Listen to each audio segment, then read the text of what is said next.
How to fix pending verification on Roblox. Hi everyone, welcome back to our channel. So in today's video, we're going to show you how you can fix the pending verification issue on Roblox. So now let's get started.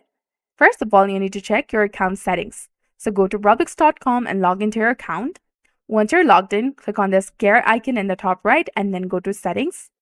Usually there is a section that says verify email.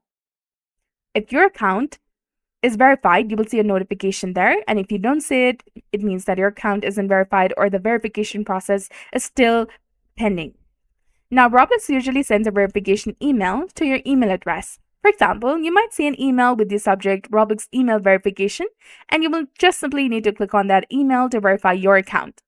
If you can't find that email, check the More section in your email account and then go to the spam folder and just click the verification link, and that should resolve your problem. So if you still don't see any emails from Roblox, you need to double check that the email address that you have entered in your Roblox account, which is associated with your Roblox account, is correct. If the email address is correct and you still haven't received any mails, I suggest contacting Roblox support.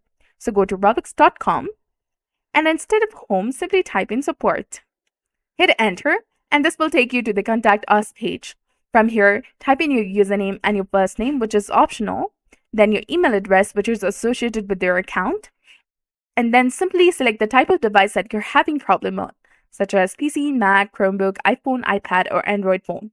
Then select the type of help category, and in this section, simply select bug report. And in the help subcategory type, select bug report as well. And in the description of your issue, explain that you're unable to verify your Roblox account due to the pending verification.